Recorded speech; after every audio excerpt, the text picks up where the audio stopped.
bem-vindos a mais um novo episódio do podcast Quem Faz, o podcast capixaba que visa o desenvolvimento em Cariacica. Bom, hoje temos como pauta do nosso podcast Cariacica, o que tem? Perspectivas e iniciativas para um futuro econômico local. E para o episódio de hoje, a gente trouxe um convidado mais que especial, Ednilson Felipe, hoje professor de economia na UFES. Ele tem também doutorado em economia pela UFRJ e é mestre também em teoria econômica pela UFES.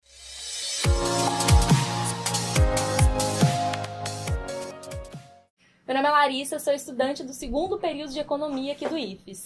Meu nome é Elian e eu também faço parte do primeiro curso de economia do IFES, que está sendo sediado em Cariacica. E vamos lá, gente, vamos começar essa entrevista. Larissa? Bom, Ednilson, além de professor da UFES, né, a gente, como falou que você também foi aluno. Como que foi essa trajetória de ser aluno e sentir o interesse em virar professor de lá? Então, em primeiro lugar, queria agradecer a oportunidade, né, da gente estar aqui conversando sobre esse tema, sobre economia, sobre desenvolvimento, sobre inovação, sobre Cariacica e discutir também a questão do futuro da cidade, né, que é importante na ótica econômica, na ótica regional, na ótica da inovação. A minha entrada no curso de economia foi muito ao acaso, porque eu trabalhava com contabilidade. E aí eu queria aprender alguma coisa um pouco diferente da contabilidade, mas que conversasse com a contabilidade, que tivesse uma interface, né? Porque a contabilidade eu já estava vendo no dia a dia. Então eu queria estudar alguma coisa que estivesse próximo, mas não era a intenção sair da contabilidade. Até que eu entrei na economia, e aí eu me lembro que no primeiro período, na primeira semana, quando um professor perguntava para a gente assim, o que você está fazendo aqui, por que você escolheu o curso de economia, e eu respondi isso, eu escolhi o curso de economia porque eu trabalho com contabilidade e eu queria alguma coisa que fizesse interface. E, de uma forma surpreendente, ele falou para mim, não faz interface. As duas coisas são ciências bem diferentes. Mas aí eu fui percebendo ao longo do tempo que era a economia que eu queria e não mais contabilidade. Aí eu deixei completamente a contabilidade e entrei definitivamente para a economia desde a graduação. Aí eu saí de todos os trabalhos que eu fazia de contabilidade. Tinha um escritório de contabilidade, vendi o escritório de contabilidade e fiquei especificamente em economia. Gente, achei um pouquinho parecido comigo. Parecido não, né? Que eu não tinha um escritório, mas eu também estava fazendo a contabilidade, decidi largar, fazia lá na UFES também. Eu falei assim, não, quero uma coisa. Eu fui justamente nesse ponto. Eu gosto, acho que mais dessa pegada aqui, que parece muito. Agora eu tô no segundo período, tô vendo que não parece tanta coisa assim, e na verdade não tem. É totalmente distante, né? Ciência. E aí eu peguei e fiz isso, larguei e vim pra cá. Foi dessa forma. Mas assim, você terminou lá a graduação e aí você gostou de vez e falou, não, eu quero seguir nessa área. Vou tentar ser professor aqui, vou tentar seguir aqui. Leandro, ou você tentou outro? Assim que eu decidi pela economia de uma forma definitiva, me encantou muito 3 temas. Primeiro, a economia capixaba, estudar a economia capixaba, até porque eu vim de Minas, criança, e aí eu sentia muito do dever de contribuir com a economia capixaba em função do acolhimento que eu tive aqui. Sim. Então eu queria muito trabalhar sobre economia capixaba e dar alguma contribuição para a economia capixaba.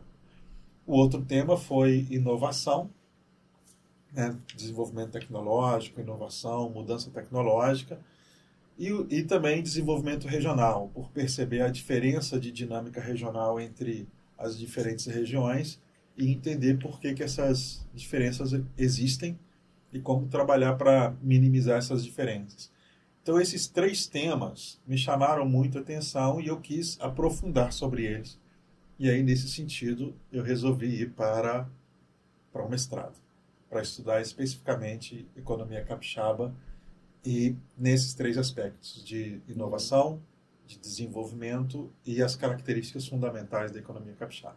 Nossa, Sim, exatamente. bacana. E além de mestre e doutor, ele também é professor do Departamento de Economia e pró-reitor do Departamento de Economia. Me corrija se eu estiver errado. Isso, pró-reitor de extensão da UF. Isso. E além de tudo isso, desse extenso e genial currículo, você também é coordenador do Grupo de Pesquisa em Inovação e Desenvolvimento Capixaba e do Observatório de Desenvolvimento Capixaba. Eu queria que você contasse pra gente como surgiu essa oportunidade de ser coordenador desses dois grupos tão importantes para o desenvolvimento, tecnologia e inovação do nosso estado, como o senhor já havia dito. Então, aí tem uma coisa muito interessante que quando eu estava na graduação ainda e percebi que eu queria aprofundar o conhecimento em termos de desenvolvimento regional, inovação e economia capixaba, tinha um grupo lá que tratava especificamente disso, e aí a minha intenção era entrar nesse grupo de pesquisa, que era coordenado pelo professor Arlindo Vilasque. Eu queria entrar nesse grupo de Que hoje pesquisa. é o presidente do grupo, né? Não, Não? não. Aí o seguinte, aí o que aconteceu? Aí ele abriu um processo de inscrição para participar do grupo. Eu participei da seleção, mas eu fui reprovado. Eu fui reprovado porque nessa época eu ainda estava deixando o meu escritório, mas não tinha deixado completamente. Então eu tinha que estudar de manhã e à tarde eu estava no escritório e mesmo assim eu tentei e fui reprovado. Mas quando eu abandonei o escritório, vendi o escritório e passei no mestrado, aí sim eu comecei a fazer parte do grupo, né? Do grupo Sim. de Aí te pesquisa. aceitaram. Aí me aceitaram.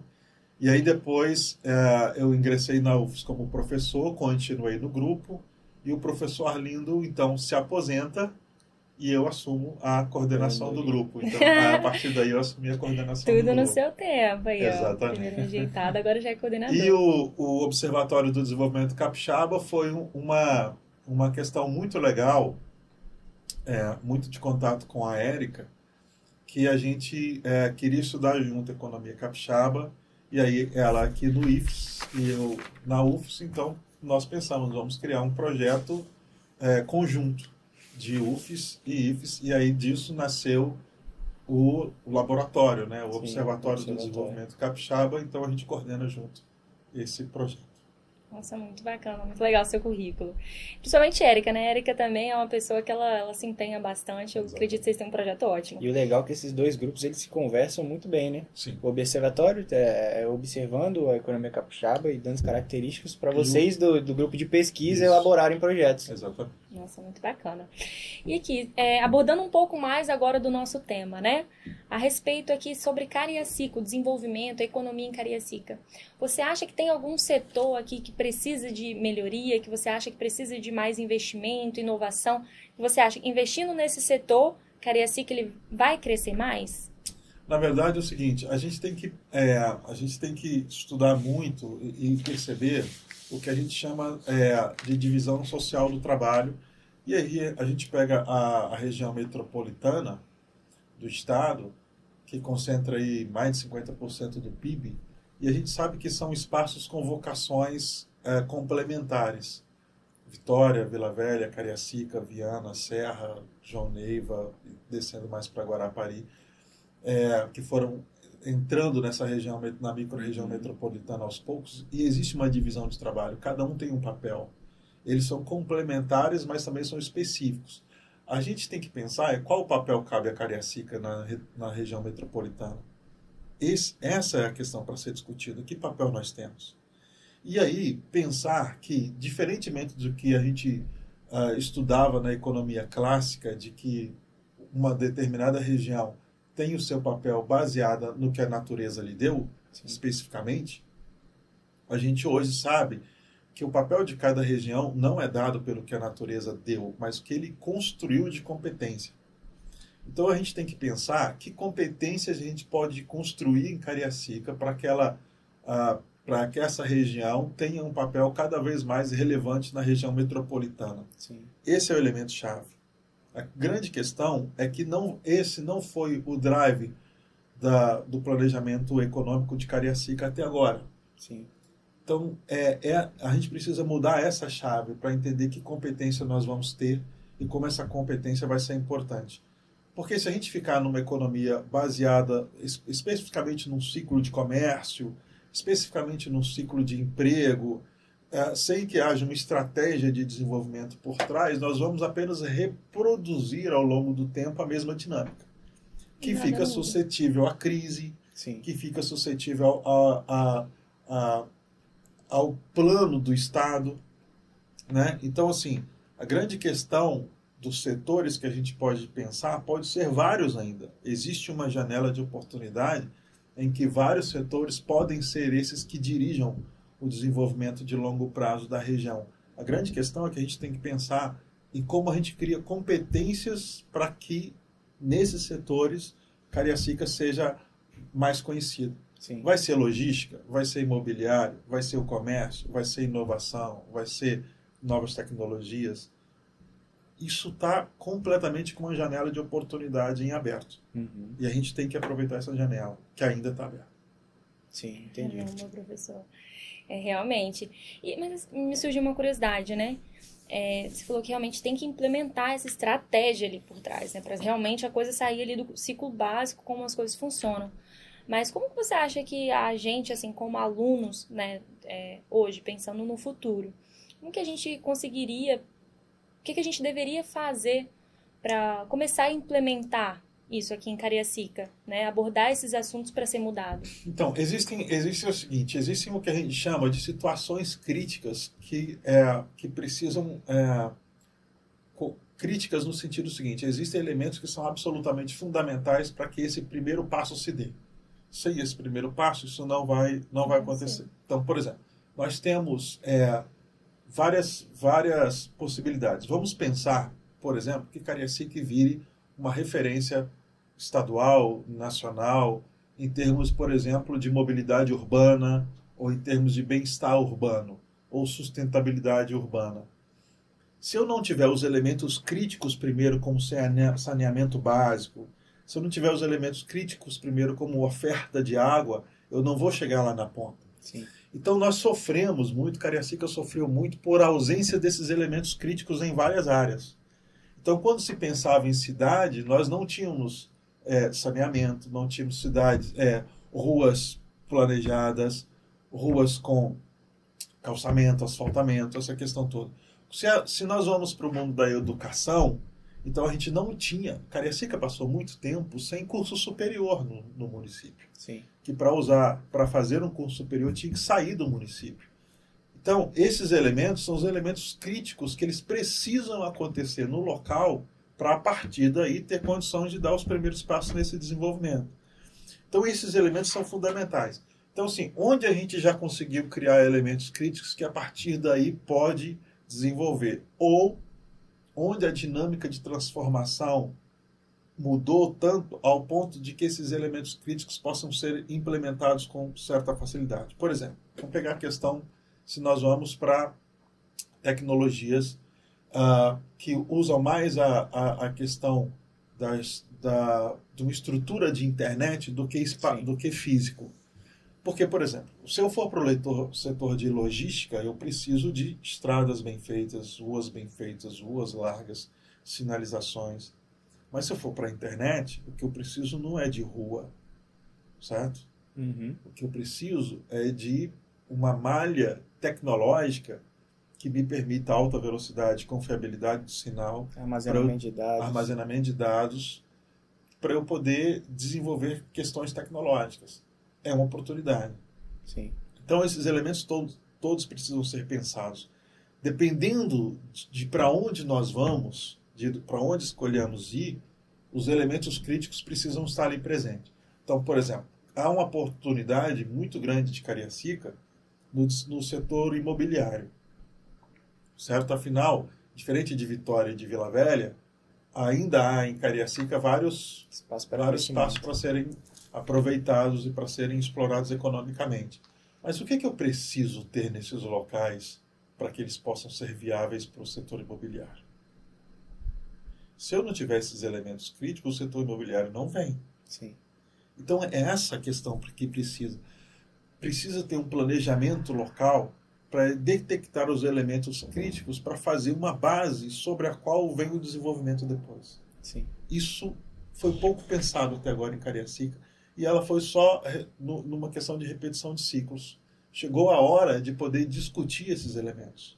E aí é muito interessante que tenha um curso de economia aqui com foco em desenvolvimento regional, para poder pensar que elementos críticos são esses e fazer uma bandeira para que esses elementos críticos sejam desenhados e implementados em Cariacica. Nossa, muito bacana. Aqui em Cariacica, é só para implementar, não sei se o senhor ficou a par dessa situação, a gente participou de um Invent for the Planet, que foi um projeto de inovação, né, que teve aqui. Eu participei, o Ilian participou também. E aí aqui, pelo menos no meu trabalho, a gente decidiu estudar aqui em Cariacica, né? Falou assim, por que estudar fora se a gente pode estudar aqui em Cariacica? E a gente viu que tem cidades aqui rurais, cidades não, né? Ali, bairros rurais que não têm acesso à eletricidade. Sabe, a gente verificou alguns pontos assim. Então, realmente, acho que para trabalhar lá em cima, colocar, não é só implementar um projeto, né? Você tem que criar toda uma base ali primeiro, todo um estudo. E é justamente, eu acho que aqui no nosso curso que a gente está tentando fazer, né? Desenvolver em Cariacica, criar novos projetos.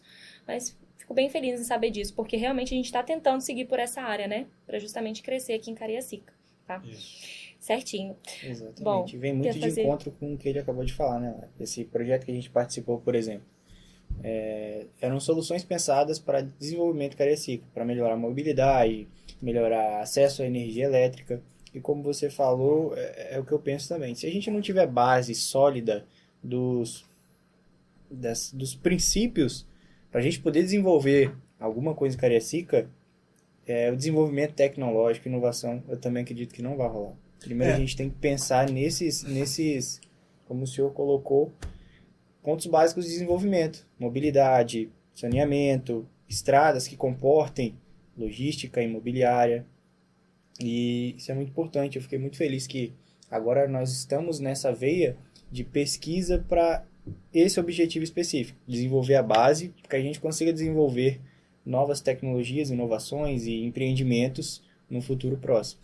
E tem uma coisa muito interessante que precisa ser colocado, é que, em parte, nós zeramos o jogo mundial, porque é o seguinte, mesmo as cidades que estavam completamente desenvolvidas em termos econômicos, mesmo as regiões que tinham o seu traço econômico bem delineado, precisa rever tudo em função da sustentabilidade.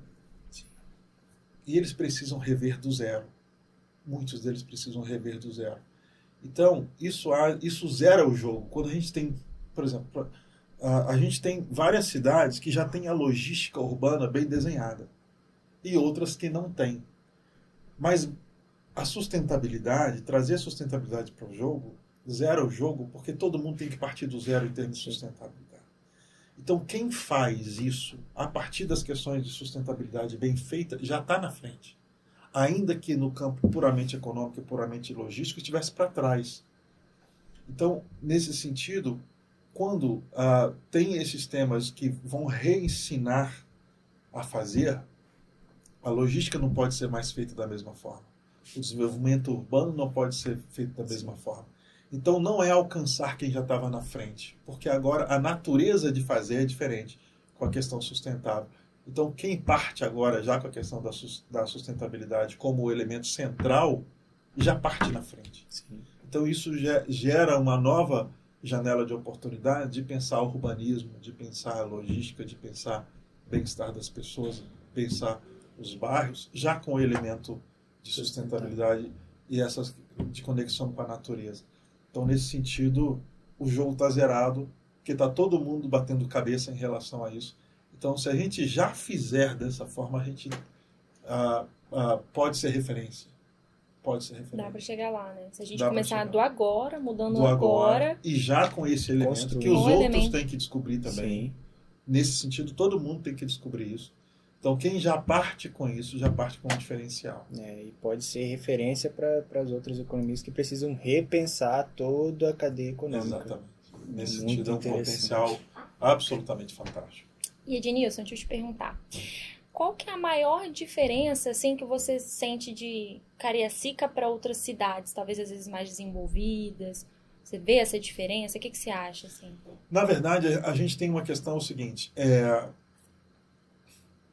a gente precisa pensar de que o desenvolvimento econômico ele não acontece ao acaso. Não acontece ao acaso. Uma das características fundamentais do desenvolvimento econômico é que ele precisa ser planejado e ele é um ciclo longo. Não se faz desenvolvimento com 5 anos, não se faz desenvolvimento com 10 anos, não se faz desenvolvimento com 20 anos, é um ciclo longo. Isso quer dizer que toda vez que esse processo é interrompido, toda vez que se interrompe, quem chega não começa de onde acabou, começa do zero de novo. Então a gente tem, quando a gente olha para o Estado, por exemplo, o Espírito Santo, tem algumas políticas que elas são hoje absolutamente firmes, concretas, porque elas estão aí há 30 anos com a mesma política sendo feita, independentemente da mudança de governo. E Cariacica se caracteriza porque esses processos de planejamento sempre aconteceram, planeja 4 anos e acaba. Aí quem entra tem que começar do zero. Aí começa e acaba. Projetos ficam Começa largados. Então, diferente, por exemplo, das outras regiões mais próximas da gente aqui na metropolitana, é que a gente vê algum nível de continuidade quando se troca governo nesses locais. Há algum nível de continuidade. Por exemplo, há uma disputa muito pesada de política de comando do município na Serra. Mas você vê uma continuidade. Quem entra e quem sai, e quem entra de novo e quem sai, continuam numa linha Sim. de continuidade. E Cariacica não. Cariacica a gente tem ciclos muito curtos. E aí, quando não tem continuidade, a perda da falta de continuidade é muito grande. Então, assim, se tem uma coisa que caracteriza Cariacica comparativamente, é esse stop and go. Vai e para, vai e para. E toda hora começa do zero. Nesse sentido, não há um processo de cumulatividade do desenvolvimento. Ele não acumula ao longo do tempo, ele começa sempre do zero. E aí, nesse sentido, é isso que a gente tem que mudar. Tem que ter algumas políticas que sejam políticas firmes. Independente do político, da pessoa Exatamente. que entrar. Pega Vitória. Ninguém pode chegar para o comando de Vitória e mudar o rumo de Vitória. Sim. Ninguém tem questão política crítica para dar um cavalo de pau assim na direção de Vitória. Vitória vai continuar nessa linha. Independente de quem entra, se é a direita ou se é a esquerda, ele vai continuar nessa linha. Por quê? Porque tem um elemento de continuidade firme colocado aí. Em Cariacica falta isso.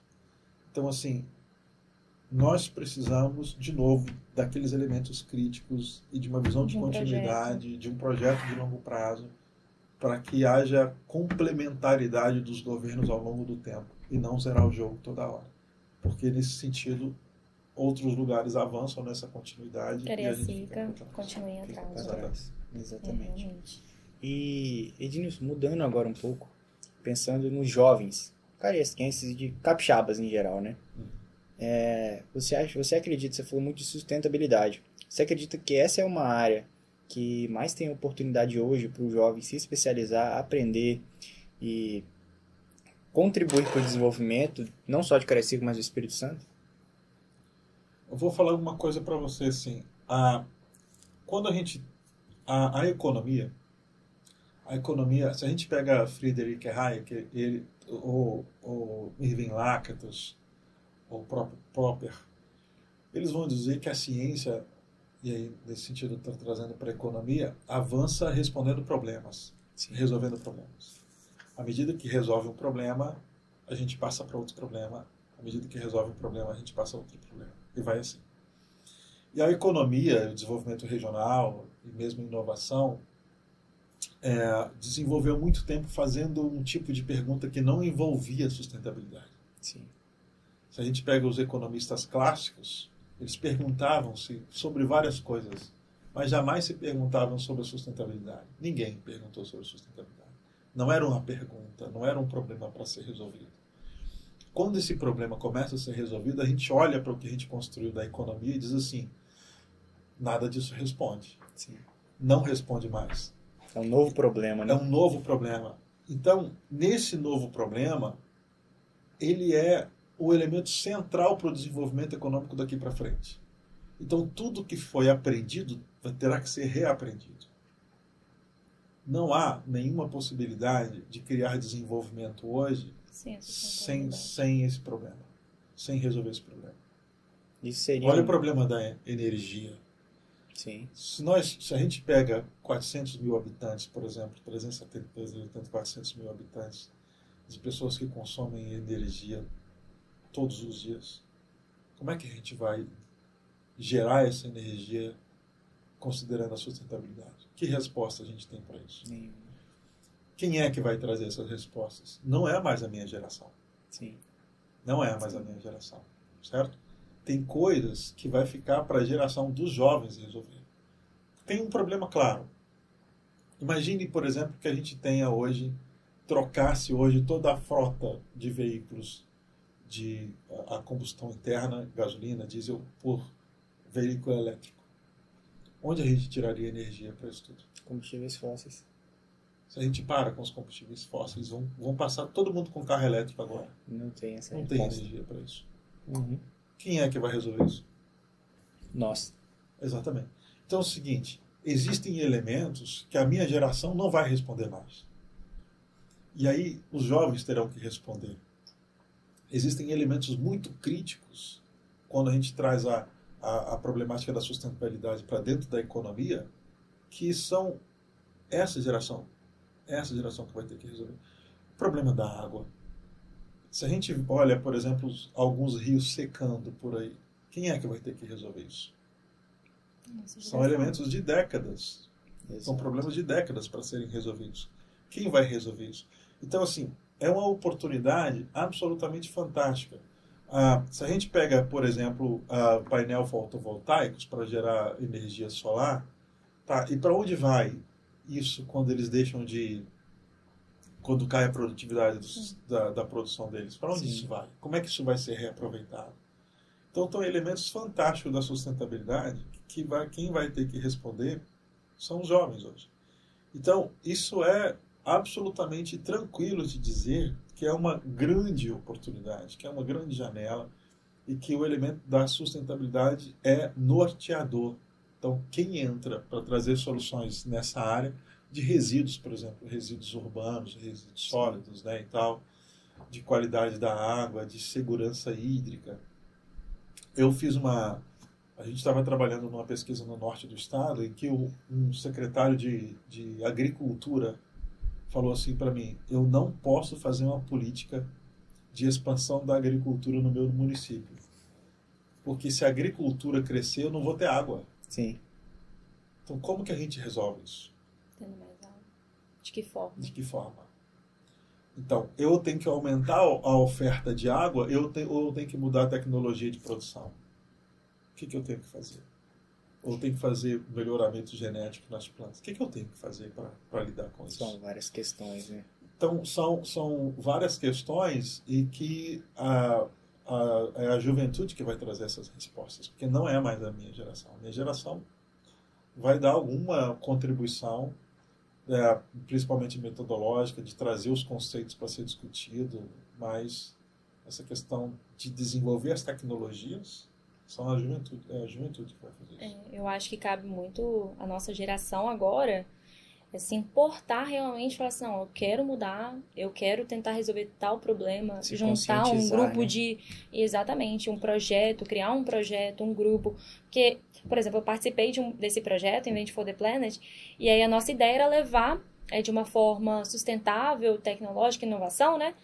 Famílias que não tinham acesso à eletricidade. E a gente fez de uma forma, pegou energia, no caso a gente transformou a energia eólica em energia elétrica. A gente transformou e a gente conseguiu, a gente testou na casa de algumas pessoas, deixou lá por alguns dias e agora a gente está pretendendo fazer um projeto de extensão. Só que com esse trabalho, devido às coisas que a gente via, né, presenciava, tanto nas famílias, a gente foi criando já outras curiosidades para se resolverem. Que às vezes a gente ia visitar a casa de uma pessoa que você olhava lá, não tinha só a falta da energia elétrica, tinha também a falta de um saneamento. Sim. E a gente olhava e falava assim, nossa, e a pessoa mora aqui, a gente tem o saneamento, a gente tem a eletricidade, uma pessoa tão perto da gente não tem acesso. Então assim, e vou te falar uma coisa, nós somos uma sociedade energointensivas. somos intensivos em uso de energia e de eletricidade. Então, até 20 anos atrás, ninguém precisava de carregar isso aqui uma vez ou 2 vezes por dia. Agora todo mundo, bilhões de pessoas precisam carregar isso aqui. 3, 4 vezes. As pessoas, até 20 anos atrás, ar-condicionado era um luxo. Hoje, as pessoas de classe média têm 2 ou 3 ar-condicionados em casa. Televisões. Então, o que acontece? Nós passamos a consumir mais energia do que antes. Agora, pega a perspectiva de que a gente tem aí 7 bilhões de habitantes e que em 2050 nós teremos 12 bilhões de habitantes. Como que você gera energia? Hoje, gerar energia para 7 bilhões de pessoas já está desafiador. E se a gente tem que tirar os combustíveis fósseis para colocar energia renovável e gerar isso para 12 bilhões de pessoas, como que a gente faz? Uma coisa que tem que ser pensada agora. Agora. Não, Exatamente. não Então, esperar assim, uma próxima geração. Exatamente. Então perceba que os desafios são enormes. E, além disso, com uma questão de... É por isso que as regiões precisam entender qual é o seu papel nesse novo cenário. Sim. E aí que está a janela de oportunidade.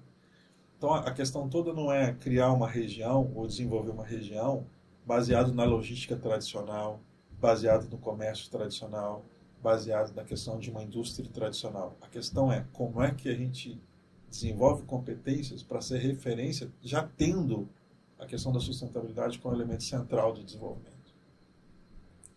Esse é o grande desafio para poder fazer. Exatamente. Você acredita, eu fiquei curioso, você acredita que com essas questões climáticas e sustentáveis, nós teremos um novo, vamos dizer, como um marco da economia, novos pensadores a surgir, novas teorias? Nós já temos. Sim. A questão toda é que nós temos o seguinte, há uma diferença de pensamento geracional. Então, o que acontece? A minha geração ainda precisa ser convencida de que isso é uma questão relevante. Porque você vai conversar com muitos economistas, eles não vão dar nem a bola para isso. Então, a minha geração é uma geração que muitos ainda não perceberam que isso está acontecendo. Certo? Mas aí, na geração mais jovem, isso não pode ser uma dúvida. Isso não pode ser uma dúvida. Isso é uma constatação. E aí a aceitação de que existe esse desafio que precisa ser enfrentado é muito mais permeado do que na minha geração. Então, na minha geração ainda tem gente que não aceita isso.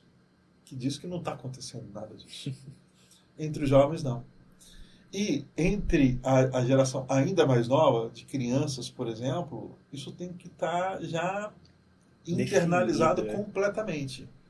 Então, aí, Desde o pré. Desde o pré. Aí está um desafio, né? Porque assim, a gente sai de uma geração que não acreditava em nada disso, que é a geração anterior à minha, não acreditava em nenhum problema que estava acontecendo. A minha geração tem alguns que acreditam, outros não. Entre os jovens isso é mais massificado, mas entre as crianças isso precisa estar premente. Intrínseco. Então, veja, é natural que vai nascer outro tipo de pensador da economia. Sim. Não vai ser mais o tradicional. E aí você pega uma região como Cariacica, que se a gente coloca nos elementos tradicionais, muito tradicionais da economia, construídas assim, uma tradicionalidade de 70, 80 anos, com setores importantes, aí você vai ver que ela é atrasada em relação a muitas coisas. Mas, aqui, como em qualquer outro lugar, há a possibilidade de geração de respostas novas. E, nesse sentido, o jogo está zerado. As respostas novas podem sair daqui. Como é que eu trato a questão do resíduo urbano?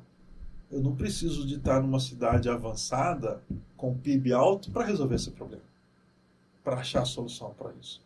Como é que eu resolvo essas questões, por exemplo, de uma lógica urbana, né, de desenvolvimento urbano mais linkado à sustentabilidade, que eu faça com que a temperatura dentro do centro urbano seja mais amena. Eu não preciso estar no centro São Paulo, Nova York para resolver isso. Eu posso resolver isso em pequenas cidades. Então, Cariacica, ela tem uma oportunidade de se diferenciar já resolvendo questões dessa forma. Porque se for disputar no tradicional, tem gente que está muito à frente. No tradicional, na logística, já tem muita gente à frente. Mas quando eu trago a sustentabilidade, o jogo está zerado. E aí a gente tem toda a oportunidade com novos pensamentos, com novas soluções. Então, assim, por isso que tem a economia ambiental, a economia ecológica, a bioeconomia, essas coisas que não eram estudadas antes. Eu passei a graduação toda sem estudar essas coisas. Sim. Né? Agora isso não existia na grade. Certo? Então, eu sou formado por pessoas, meus professores, que não estudaram a questão ambiental. Então, eles não podiam passar para mim nada da questão ambiental. Então, para você ver que vai vir, sim, nova geração de pensadores, emergir uma nova geração de pensadores que leva isso em consideração. A forma de plantar, a forma de, sabe assim, de cultivar. Exato. Olha isso, eu acho que vai ter um aviso, tá? Para os estudantes que estão vendo esse podcast, para você pensar no agora, né? Em novos projetos. Isso para incentivar o crescimento de Cariacica e daqui, vamos supor, uns 10 anos, né? Vai que você tem um nome reconhecido ali de um grande projeto aqui de desenvolvimento e sustentabilidade em Cariacica. Acho que é muito válido. Até pensando na nossa turma, lembrei do professor Erivelton. Quantos temas de TCC que não foram supostos aqui por você, né, cara? Envolvendo sustentabilidade, principalmente. Sustentabilidade e economia, principalmente. Isso é uma questão interessante, porque, olha só, a relevância de um trabalho é muito em função de achar respostas que os outros não acharam ainda. Exato. Isso assim, alguém pode fazer algum TCC em economia monetária? Pode. Mas você achar uma pergunta nova na economia monetária, difícil. Não é simples. Porque já tem muita coisa respondida. Mas quando você traz a questão da sustentabilidade, é o contrário. A maioria das coisas não estão respondidas. A maioria das coisas não estão estudadas. Existem perguntas que ainda não foram feitas. Exatamente. Tem perguntas que não foram feitas. Então, nesse sentido, tem mais relevância trabalhar nessas coisas do que repetir alguma coisa que já está sendo muito feita. Sim.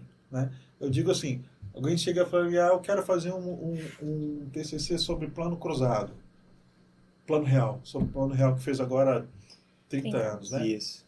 Quer fazer? Faz. Mas você achar uma pergunta... Depois de 30 anos, você achar uma pergunta nova é muito difícil. Sim.